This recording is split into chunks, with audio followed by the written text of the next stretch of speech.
नमस्कार, हमारे इस खास कार्यक्रम में आपका स्वागत है। आपके साथ मैं हूं सुधा शर्मा। लोकसभा चुनाव 2024 का बिगुल बज चुका है। चुनाव की तारीखों का ऐलान भी हो चुका है। पूरे देश में 7 चरणों में चुनाव होने जा रहे हैं और 4 जून को इसके नतीजे देश के सामने होंगे। आज के हमारे इस खास कार्यक्रम में हम इसी पर चर्चा करने जा रहे हैं, खास तौर से पंजाब के लोकसभा सीटों के चुनावी समीकरण पर। दरअसल पंजाब में मालवा क्षेत्र को हमेशा से सबसे बड़ा और राजनीतिक रूप से प्रभावशाली क्षेत्र माना जाता है, जहां खासकर विधानसभा चुनावों के दौरान अगर कोई पार्टी ज्यादा सीटें हासिल करने में कामयाब रहती है तो वही पार्टी राज्य में आसानी से सरकार बना सकती है। पंजाब को प्रमुख तौर पर 3 क्षेत्रों मालवा, माझा और दोआबा में बांटा जा सकता है। सतलुज नदी के दक्षिण वाले क्षेत्र को मालवा कहा जाता है। दोआबा क्षेत्र व्यास और सतलुज नदियों के बीच में पड़ता है, जबकि माझा रावी और व्यास नदियों के बीच में पड़ने वाले क्षेत्र को कहा जाता है। मालवा क्षेत्र में लोकसभा की 8 सीटें हैं, जिसमें लुधियाना, भटिंडा, फिरोजपुर, फरीदकोट, फतेहगढ़ साहिब, पटियाला, आनंदपुर साहिब और संगरूर संसदीय क्षेत्र शामिल है। 2 सीटें दोआबा क्षेत्र में आती हैं, जिसमें होशियारपुर और जालंधर संसदीय क्षेत्र शामिल है। माझा क्षेत्र में 3 संसदीय सीटें गुरदासपुर, अमृतसर और खंडूर साहिब शामिल हैं। आपको बता दें कि पंजाब में चुनावी परचम लहराने के लिए मालवा क्षेत्र में जीत हासिल करना सबसे ज्यादा जरूरी होता है। आपको ये भी बता दें कि साल 2019 के लोकसभा चुनाव में कांग्रेस ने पंजाब में 8 लोकसभा सीटें अपने नाम की थीं। कांग्रेस ने मालवा क्षेत्र से लुधियाना, आनंदपुर साहिब, पटियाला, फतेहगढ़ साहिब और फरीदकोट, माझा से अमृतसर और खंडूर साहिब लोकसभा सीट पर जीत हासिल की।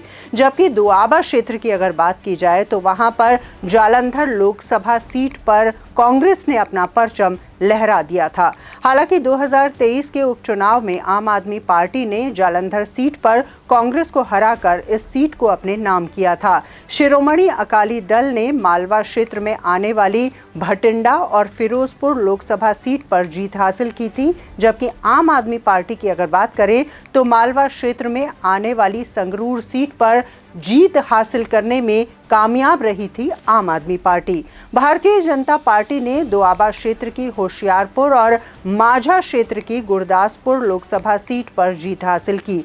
हालांकि 2022 में जो उपचुनाव हुए उसमें शिरोमणि अकाली दल ने संगरूर लोकसभा सीट अपने नाम की। वहीं आम आदमी पार्टी ने 2023 के उपचुनाव में जालंधर सीट को अपने नाम किया। साथ ही आपको बता दें कि पंजाब की राजनीति पर इस क्षेत्र के प्रभाव का अंदाजा इसी बात से लगाया जा सकता है कि प्रकाश सिंह बादल, कैप्टन अमरिंदर सिंह, राजेंद्र कौर भट्टल, बेअंत सिंह और भगवंत मान जैसे बड़े नेता जो कि राज्य के मुख्यमंत्री भी बने हैं, वो इसी क्षेत्र से आते हैं। मालवा क्षेत्र एक समय में 3 केंद्रीय कृषि कानूनों का केंद्र भी रहा, जहां पर इसको लेकर काफी ज्यादा हंगामा भी हुआ। साल 2022 के विधानसभा चुनावों में आम आदमी पार्टी ने इस क्षेत्र में 66 विधानसभा सीटें अपने नाम की थी। वहीं दूसरी तरफ माझा क्षेत्र भी राजनीतिक दृष्टिकोण से काफी ज्यादा महत्वपूर्ण है। इस क्षेत्र में ही स्वर्ण मंदिर आता है। दोआबा क्षेत्र में एससी की एक बड़ी आबादी भी रहती है। पंजाब की आबादी में एससी समुदाय की हिस्सेदारी तकरीबन 32% मानी जाती है, जो देश में सबसे ज्यादा है। पंजाब में सबसे ज्यादा अनिवासी भारतीय भी इसी क्षेत्र से आते हैं। कुल मिलाकर कहा जा सकता है कि सभी की नजरें खास तौर से मालवा क्षेत्र पर टिकी हुई हैं और यहाँ की जनता के साथ ही पूरे पंजाब की जनता का फैसला लोकसभा चुनाव में क्या रहता है, ये देखना दिलचस्प होगा। और इसी के साथ फिलहाल के लिए बस इतना ही। दीजिए इजाजत। नमस्कार, हमारे इस खास कार्यक्रम में आपका स्वागत है। आपके साथ मैं हूं सुधा शर्मा। लोकसभा चुनाव 2024 का बिगुल बज चुका है। चुनाव की तारीखों का ऐलान भी हो चुका है।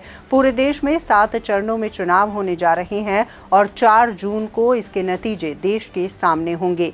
आज के हमारे इस खास कार्यक्रम में हम इसी पर चर्चा करने जा रहे हैं, खास तौर से पंजाब के लोकसभा सीटों के चुनावी समीकरण पर।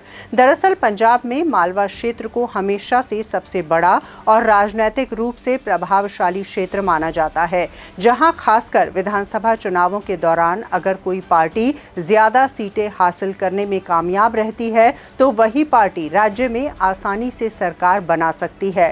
पंजाब को प्रमुख तौर पर 3 क्षेत्रों मालवा, माझा और दोआबा में बांटा जा सकता है।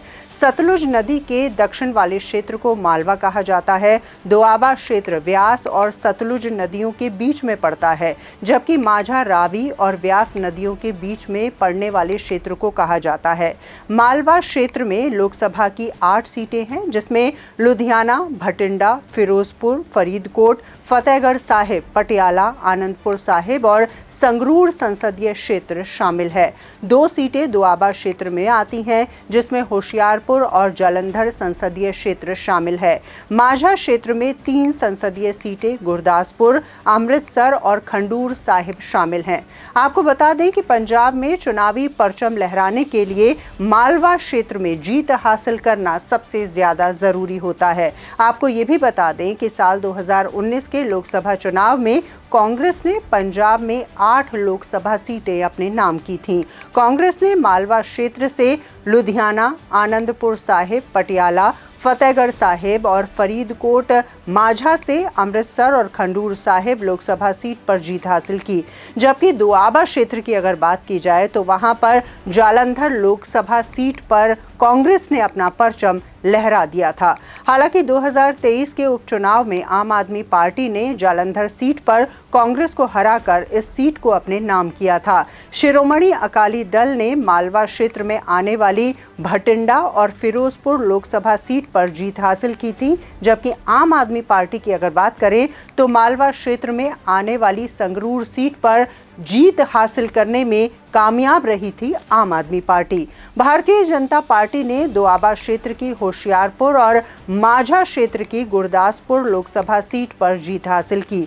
हालांकि 2022 में जो उपचुनाव हुए उसमें शिरोमणि अकाली दल ने संगरूर लोकसभा सीट अपने नाम की। वहीं आम आदमी पार्टी ने 2023 के उपचुनाव में जालंधर सीट को अपने नाम किया। साथ ही आपको बता दें कि पंजाब की राजनीति पर इस क्षेत्र के प्रभाव का अंदाजा इसी बात से लगाया जा सकता है कि प्रकाश सिंह बादल, कैप्टन अमरिंदर सिंह, राजेंद्र कौर भट्टल, बेअंत सिंह और भगवंत मान जैसे बड़े नेता जो कि राज्य के मुख्यमंत्री भी बने हैं, वो इसी क्षेत्र से आते हैं।